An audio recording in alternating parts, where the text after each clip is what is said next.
ம். வணக்கம் மாஸ்டர்ஸ். இன்னைக்கு பத்ரிஜி எழுதிய இந்த லாக்டவுன் செய்திகள்ல சீதாயனம் அப்படிங்கிற டாபிக் தான் இன்னைக்கு சொல்ல போறேன்.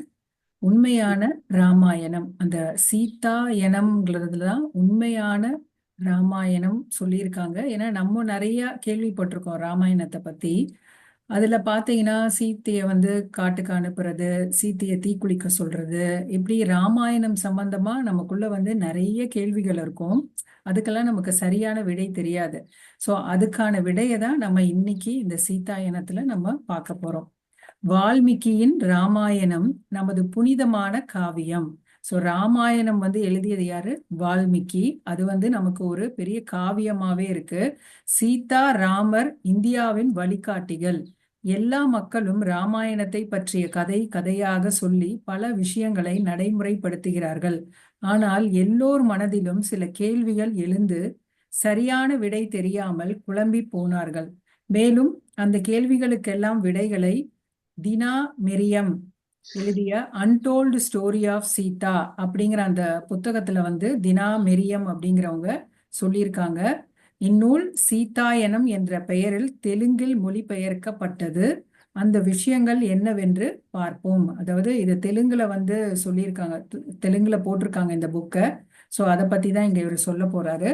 சிறு வயது முதலே ராமாயணம் மகாபாரத கதைகளை கேட்கிறோம்.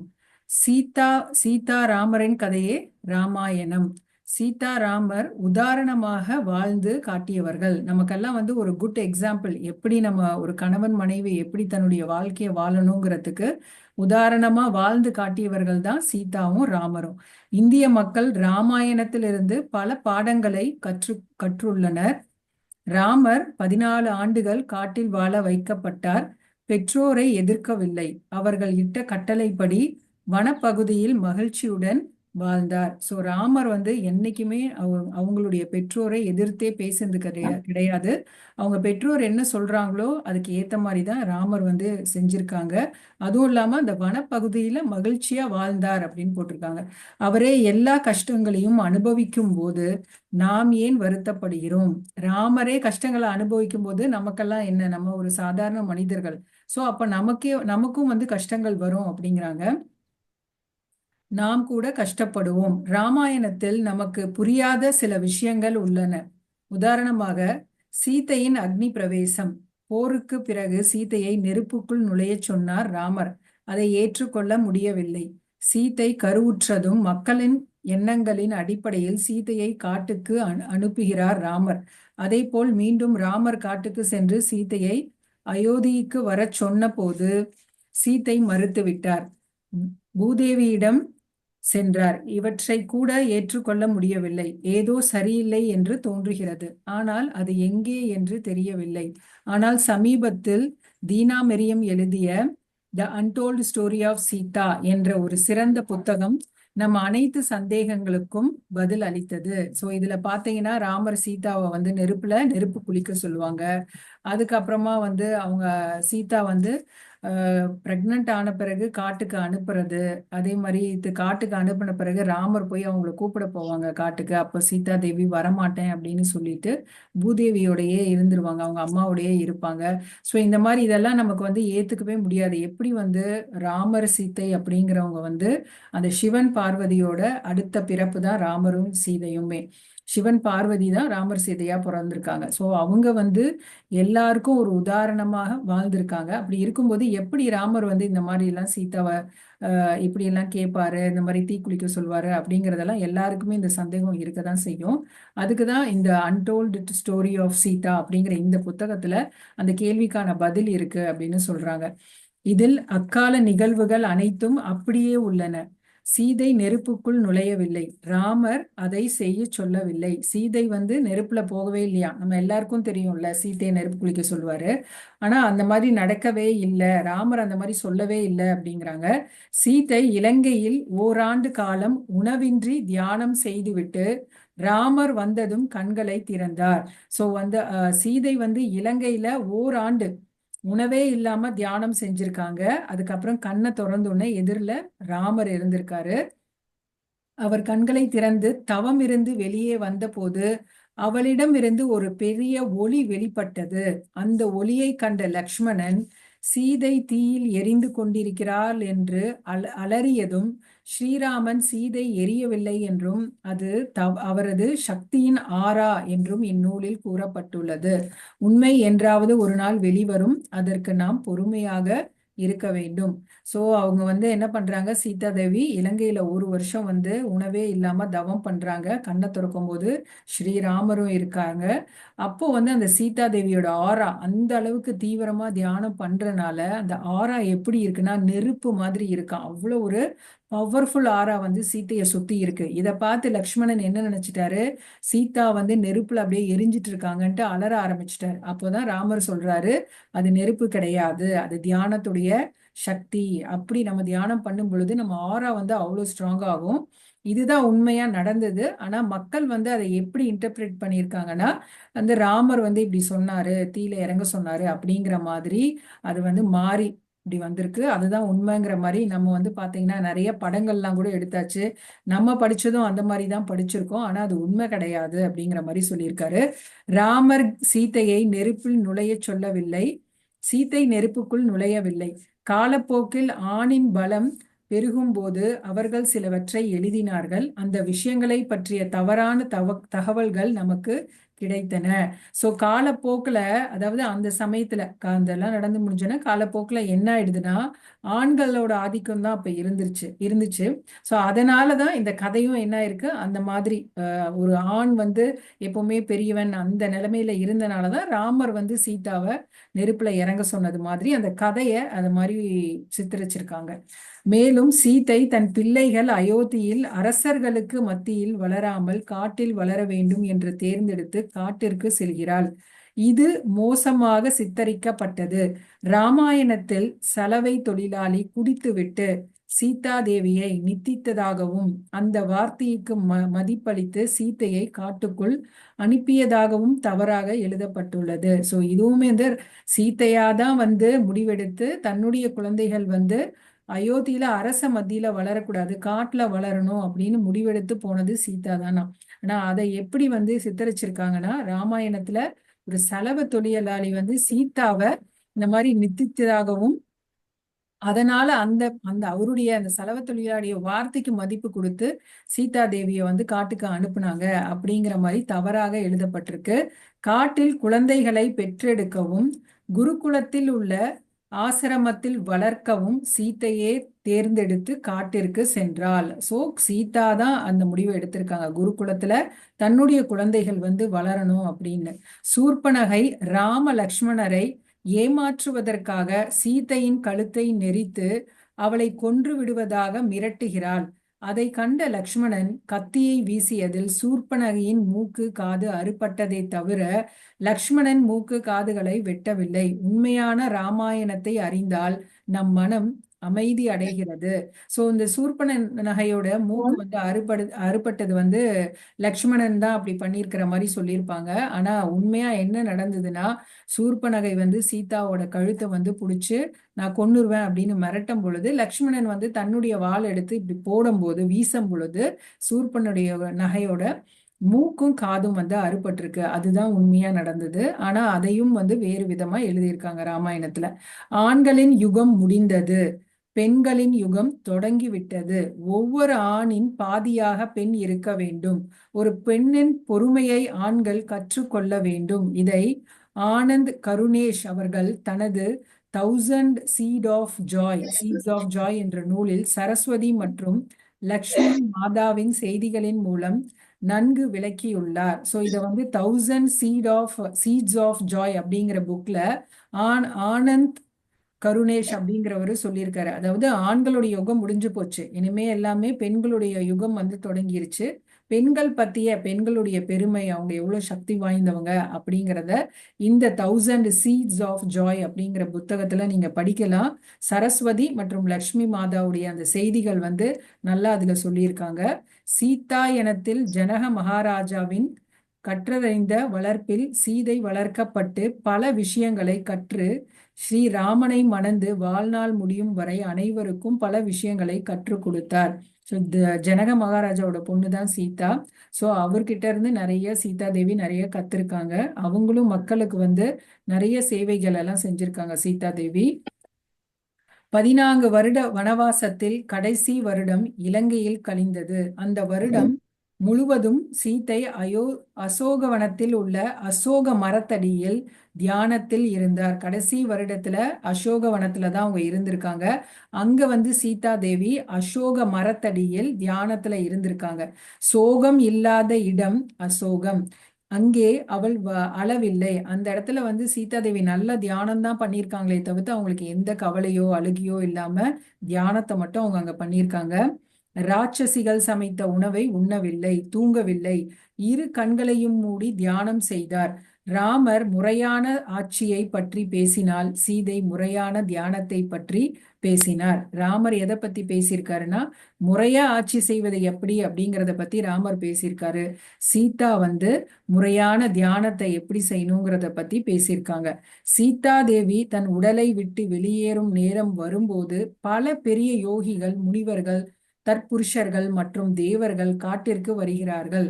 அந்த சீதா தேவி வந்து தன்னுடைய உடலை விட்டு வெளியில ஏறணும், வெளியில போகணுங்கிற அந்த நேரம் வரும்போது இவங்க எல்லாரும் வந்திருக்காங்க. யோகிகள், முனிவர்கள், தற்புருஷர்கள் எல்லாரும் வந்திருக்காங்க. தேவர்கள் எல்லாம் காட்டிற்கு வந்திருக்காங்க. சீதா தேவி உடலோடு மறைந்தார் என்று சீதா எனும் நூலில் மிக தெளிவாக சீதா தேவி வந்து உடலோடு அப்படியே மறைஞ்சிட்டாங்களாம். அதை வந்து சீதா எனும் நூல்ல மிக தெளிவா கூறப்பட்டுள்ளது அப்படின்னு சொல்றாங்க. ஆதி சங்கராச்சாரியாரும் உடலுடன் மறைந்தார். சங்கராச்சாரியாருமே இதே தியானம் பண்ணியிருக்காரு. அதே சமயம் அவரும் வந்து உடலோட மறைஞ்சிருக்காரு. அது பஞ்சபூதங்களில் இணைகிறது. உடல் எரியக்கூடாது, புதைக்க கூடாது. அந்த அளவுக்கு உடலில் யோக சக்தி உள்ளது. ஸோ இவங்கெல்லாம் வந்து தியானத்துல அந்த அளவுக்கு தியானம் தீவிரமா பண்ணியிருக்காங்க. அவங்க வந்து உடலோடையே மறைஞ்சிருக்காங்க. ஏன்னா அந்த பஞ்சபூதங்களும் என்ன ஆயிடுது, அப்படியே இணைஞ்சிருது. அந்த அளவுக்கு யோக சக்தி அவங்க உடம்புல கிடைச்சிருது. சீதா தேவி எப்பொழுதும் விருந்தாளிகளுக்கு அன்புடன் சமைத்து பரிமாறுவார். அதுதான் சரியான அணுகுமுறை. சரியான உணவு இருக்க வேண்டும். புத்தி சரியான கருத்துக்கள் நிறைந்திருக்க வேண்டும். ஸோ நம்மளுடைய புத்தியில சரியான கருத்துக்கள் வந்து இருக்கணும். அதே மாதிரி நம்மளுடைய உணவு எப்படி இருக்கணும்னா சரியான உணவு. இப்போ சீதா தேவி வந்து சரியான உணவு, சரியான புத்தி, அந்த தியானமும் அப்படி அவங்க செஞ்சனாலதான் அப்படி அந்த யோக சக்தி அவங்களுக்கு கிடைச்சிருக்கு. அந்த யோக சக்தினால அவங்க உடலோட மறைவும் முடிஞ்சிருக்கு. வாயில் சரியான வார்த்தைகள் இருக்க வேண்டும். ஆன்மா சரியான நோக்கத்துடன் இருக்க வேண்டும். புத்தி அறிவு நிறைந்ததாக இருக்க வேண்டும். சோ நம்ம புத்தி வந்து அறிவு நிறைந்ததா இருக்க வேண்டும் சொல்றாங்க. நம்மேல் உலகிலிருந்து இவ்வுலகிற்கு வந்தோம். மீண்டும் நம்ம இவ்வுலகிலிருந்து மேல் உலகத்திற்கு செல்வோம். இதை அறிந்து செயல்படுவதே அறிவு. இந்த பூமியை புனிதமாக்க சரியான உண்மையை சொல்ல உயர்ந்தோர் தொடர்ந்து பிறப்பார்கள். உண்மையை அறிந்தவர்கள் அதை எப்போதும் சொல்லிக்கொண்டே இருப்பார்கள். சீடன் தயாராக இருந்தால் குரு தோன்றுவார். சோ உண்மையை சொல்றதுக்கு எப்பவுமே என்ன பண்ணுவாங்க, யாராவது ஒருத்தர் உண்மையை சொல்றதுக்காக இந்த பூமியில பிறந்துட்டே தான் இருப்பாங்க. இன்னொன்னு கடைசி அவங்க சொல்றது, சீடன் student is ready master appears அப்படிம்பாங்கல்ல.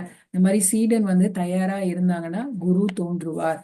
ஒவ்வொரு மனிதனுக்கும் அனுமானை போல சேவை மனப்பான்மை இருக்க வேண்டும். சத்தியம், தர்மம், உலக நலன் ஆகியவற்றில் பக்தி தொண்டு இருக்க வேண்டும். ஹனுமன் சிவபெருமானின் அவதாரம். ஹனுமான் வந்து சிவபெருமானோட அவதாரமா. சிவன் என்பது தியானம். ஹனுமானுக்கு தியானத்தை தவிர வேறு ஒன்றும் இல்லை. ராமாயணத்தில் ஹனுமன் வருவதற்கு முன் கிஷ்கிந்தா காண்டம் உள்ளது. ஹனுமான் வந்த பிறகு சுந்தர காண்டம் நடந்தது. சோ ஹனுமான் வரத்துக்கு முன்னாடி கிஷ்கிந்தா காண்டம் அப்படின்ற மாதிரி இருந்தது. ஹனுமன் வந்த பிறகு சுந்தர காண்டமா மாறிடுச்சு.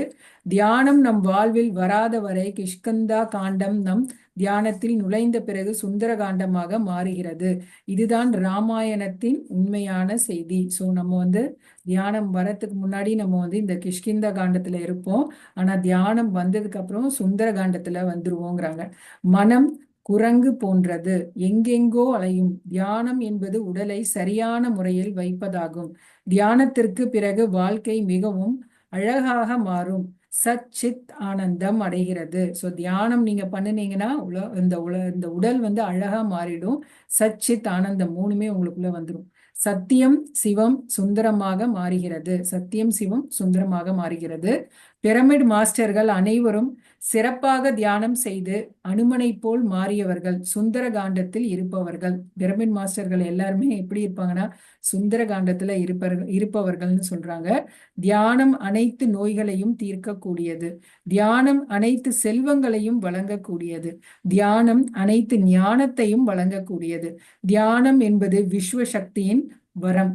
ராவணனும் தவம் செய்தான், ஆனால் அசைவத்தை உண்டதால் அசுரனானான். வெறும் தவமும் தியானமும் பயனற்றவை. சரியான உணவை எடுத்துக் கொள்ளுங்கள், அப்போதுதான் அவன் மனிதனாவான். மிருகங்களை கொன்று சாப்பிட்டால் அசுரன் ஆவான். தியானம் இருந்தாலும் அசுரத்தனம் உண்டு. ராமர் மனித குலத்தின் அடையாளம், ராவணன் அசுரத்தனத்தின் அடையாளம். எல்லோரையும் சமமாக நடத்த வேண்டும் என்பதே ராமரின் தத்துவம். சரியான மனிதனாக வாழுங்கள், மனிதனாக பிறந்து அசுரனாக மாறாதே. இறைச்சி உண்பது அசுர குணம். இந்த பிரமிட் மாஸ்டர்கள் அனைவரும் வன்முறையை ஒழிக்க அவதாரம் எடுத்துள்ளனர். சோ இதுல நீங்க ராவணன் பாத்தீங்கன்னா பயங்கர தீவிர சிவபக்தன்னு சொல்லுவாங்க. சிவனை வழிபடாம ஒரு நாள் கூட இருந்ததே கிடையாது. தியானமும் அவ்வளவு தீவிரமா பண்ணுவாராம். ஆனா இந்த ராவணன் இருக்கிற ஒரே கெட்ட குணம் என்னன்னா, அவன் இந்த மாதிரி மிருகங்களை கொன்று சாப்பிட்டதுனாலதான் தோத்தது. ராமரோட நல்லா சண்டையிடுவார், ஆனா ராமர் தான் எப்பவுமே ஜெயிப்பார். ஏன்னா ஸ்ரீராமர் எல்லாரையுமே சமமா பார்க்கக்கூடிய தன்மையில இருந்தவர். அதே மாதிரி இவர் தியானம் செய்வார். ராமர் தியானம் செஞ்சாலும் இந்த மாதிரியான மிருகங்களை சாப்பிட்ற குணம் அவருக்கு இல்லை. மிருகங்களை சாப்பிட்றதுங்கிறது நமக்குள்ள தியானம் செஞ்சாலுமே நம்ம மிருகங்களை இந்த மாதிரி கொன்று சாப்பிட்டோம்னா நமக்குள்ள அந்த அசுர குணம் இருக்கும் அப்படிங்கிறாங்க. அதனாலதான் கடைசியில பத்ரிஜி சொல்றது நம்ம மனிதனா பிறந்தோம், மனிதனா தான் இறக்கணும். சோ நீங்க மனிதனா பிறந்து இந்த இறைச்சி எல்லாம் சாப்பிட்டீங்கன்னா அசுரனா தான் இறப்பீங்க. இன்னும் 10 வருடத்தில் இந்த உலகத்தில் அசுர குணம் இருக்காது. யாரும் இறைச்சியை உண்ண மாட்டார்கள். உலகம் முழுவதும் ஒரே தர்மம் தான், அஹிம்சா பரமோ தர்ம. காடுகளை முறையாக பராமரிக்க வேண்டும், விலங்குகளை முறையாக பராமரிக்க வேண்டும், காட்டில் உள்ள விலங்குகளை முறையாக பராமரிக்க வேண்டும். மனிதர்கள் தங்கள் சகோதர சகோதரிகளை பாதுகாப்பது போல் விலங்குகளும் பாதுகாக்கப்பட வேண்டும். அசைவ உணவு சாப்பிடக்கூடாது. ராமரின் வாழ்க்கை வரலாறு அஹிம்சையின் வாழ்க்கை வரலாறு, ராவணனின் வாழ்க்கை வரலாறு வன்முறையின் வரலாறு அப்படிங்கிறாங்க. ராமருடைய வாழ்க்கை வரலாறு அகிம்சை வாழ்க்கை வரலாறுங்கிறாங்க. ராவணனோடது வன்முறை வரலாறு அப்படின்ற மாதிரி சொல்றாங்க. ஸோ 10 வருஷத்துல பத்ரிஜி சொல்றது என்னன்னா, உலகம் முழுவதுமே எப்படி மாறிடும் அப்படின்னு பாத்தீங்கன்னா, யாருமே இறைச்சிய உண்ண மாட்டாங்க அப்படின்னு பத்ரிஜி எதிர்காலத்து மேல ஒரு நம்பிக்கை வச்சிருக்காரு. அது கண்டிப்பா நிறைவேறும். அனைவருக்கும் தன் கைகளால் உணவு சமைப்பதே சீதாவின் வாழ்க்கை வரலாறு. அதீதி தேவோ பவ என்பதற்கு சீதா ஒரு உதாரணம். ராவணன் பிச்சை எடுக்க வந்தாலும் சீத்தையை அழைத்து செல்லத்தான் ராவணன் வந்திருப்பதை அறிந்தும் சீதை அன்னதானம் செய்தாள். இப்போ சீதாக்கு தெரியுது வந்திருக்கிறது ராவணன் தான், பிச்சை எடுக்க வந்தாலுமே வந்திருக்கிறது ராவணன் தான் அப்படிங்கிறது சீதாக்கு தெரியுது. அதாவது தான் இலங்கைக்கு செல்லாமல் ராவணன் கொல்லப்பட மாட்டான் என்பது சீதைக்கு தெரியும். சீதாக்கு தெரிஞ்சிருக்கு நம்ம இலங்கைக்கு போனாதான் இவனை கொல்ல முடியும், போகாம இவனை கொல்ல முடியாதுங்கிறது சீதைக்கு நல்லாவே தெரிஞ்சிருக்கு. ராவணன் கொல்லப்பட மாட்டான் என்பது சீதைக்கு தெரியும். லட்சுமணன் கோடு போட்டாலும் தாண்டினாள், ஏனென்றால் தான் இலங்கைக்கு போக வேண்டும் என்பது சீதைக்கு தெரியும். ராவணனை மாற்ற சீதை இலங்கை செல்ல வேண்டியதாயிற்று. இதெல்லாம் நமக்கு சீதா எனும் புத்தகத்தில் கிடைக்கும். நம்ம எல்லாம் என்ன நினைச்சிருப்போம்னா, சீதாக்கு வந்திருக்கிறது ராவணன் தான் அப்படிங்கிறது தெரியாதுன்னு தான் நினைச்சிட்டு இருப்போம். ஏதோ ஒரு சாமியார் பிச்சை பாத்திரத்தை பிச்சை எடுக்க வந்திருக்காரு அப்படிங்கிற மாதிரி தான். இப்போ நீங்க நிறைய இது பார்த்தீங்கன்னா சீரியல் எல்லாம் பார்த்துருப்பீங்க, இந்த மாதிரி ராமாயணம் எடுத்து போட்டிருப்பாங்க, அதுல அப்படிதான் காட்டியிருக்காங்க. சீதாக்கு தெரியாது, சீதா இன்னசென்ட் அப்படிங்கிற மாதிரி தான். ஆனா இதுல இந்த சீதா எனும் புக்ல சீதாக்கு நல்லாவே தெரியுமா, இந்த ராவணனை கொல்றதுக்காக தான் சீதா இந்த லக்ஷ்மணன் போட்ட கோட்டையும் தாண்டி போயிருக்கா அப்படிங்கிற மாதிரி சொல்றாங்க. சீதா தேவியின் வாழ்க்கை வரலாறு அனைத்தும் தியானத்தின் வாழ்க்கை வரலாறு. ஹனுமான் என்றால் வாயுவின் மகன், சுவாசத்தின் மகன் மற்றும் காற்றின் மகன். நாமும் காற்றின் மகன்களாக இருப்போம். ஹனுமானை போல் தியானம் செய்ய வேண்டும். சீத்தையை போல் வாழ்வது என்றால் தியானம் செய்வதாகும். ராமரை போல் நாம் ஆட்சி செய்ய வேண்டும். ஸோ நம்ம சீதா மாதிரி இருக்கணும்னா நல்ல தீவிர தியானம் செய்யணும். அதே மாதிரி ராமரை போல இருக்கணும்னா நல்ல ஆட்சி செய்யணும் அப்படிங்கிறாங்க. லக்ஷ்மணன் என்றால் புத்திசாலித்தனம். புத்தி கோடு வரையும் போது கோட்டை கடக்க கூடாது. சீதைக்கு தெரியும், ஆனால் சீதை ராவணனை கொல்ல எல்லை மீறினாள். விபீஷ்ணனன் ஞானத்தின் சின்னம். அவர் சொந்த சகோதரர்களை விட்டு ராமரை அணுகினார். அவர் தனது சொந்த சகோதரர்களின் இறப்புக்கு காரணமானார். புத்தி ஞானம் உள்ளவன் குடும்பத்தை பற்றியும் சம்பாத்தியத்தை பற்றியும் கவலைப்படுவதில்லை. உலக நலனுக்காக உழைப்பான். அதுவே விபீஷ்ணனின் கொள்கை. அதாவது இந்த புத்தி ஞானம் உள்ளவங்களுக்கு குடும்பத்தை பத்தி ரொம்ப கவலைப்பட மாட்டாங்களாம். உலக நலனுக்காக அவங்க நிறைய சேவை செய்வாங்க அப்படிங்கிற மாதிரி போடுறாங்க. இந்த விபீஷ்ணன் எடுத்துட்டீங்கன்னா அவங்களுடைய சகோதரர் சாகரத்துக்கு காரணமா இருந்திருக்காரு. ஸோ அந்த அளவுக்கு ராமர் மேல அவருக்கு தீவிர பக்தியும் இருந்திருக்கு. லக்ஷ்மணன் ராமணனை பின்தொடர்ந்தான். புத்தி எப்போதும் ஆத்ம தத்துவத்தை நோக்கியே இருக்க வேண்டும். அப்போதுதான் புத்தி சரியாக இருக்கும். சோ புத்தி எப்பவுமே எதை நோக்கி இருக்கும்னா ஆத்ம தத்துவத்தை நோக்கி இருக்கும். அப்பதான் புத்தி சரியாக இருக்கும் அப்படின்னு சொல்றாங்க. ராமணனை விட்டு விடுவது, லக்ஷ்மணனை விட்டு விடுவது என்றால் ஆன்மாவை விட்டு விடுவது, புத்தியை விட்டு விடுவது. சோ இப்போ ராமர் லக்ஷ்மண் இவங்க ரெண்டு பேத்தையும் விட்டு விடுறது அப்படிங்கிறது நம்ம ஆன்மா நம்மளுடைய புத்தி இது ரெண்டுத்தையுமே விடுறதுக்கான அர்த்தம் அப்படிங்கிறாங்க. புத்தி ஆன்ம தத்துவத்தை நோக்கி பயணிக்க வேண்டும். அதுதான் லக்ஷ்மணனின் தத்துவம். புத்தி எப்பவுமே எதை நோக்கி பயணிக்கணும்? ஆன்ம தத்துவத்தை நோக்கி தான் புத்தி பயணம் செய்யணுங்கிறாங்க. அனைவரும் தியானம் செய்ய வேண்டும். இதுவே உண்மையான ராமாயணம். சோ அனைவரும் தியானம் செய்யணும்னு சொல்லிட்டாங்க. அதுதான் ராமாயணம்னு சொல்லி இந்த உரைய முடிச்சிருக்காரு பத்ரிஜி. ரொம்ப நன்றி மாஸ்டர். எல்லாரும் பொறுமையா இந்த அளவுக்கு கேட்டதற்கு. நான் இதோட இந்த இதை முடிச்சுக்கிறேன், உரையை முடிச்சுக்கிறேன்.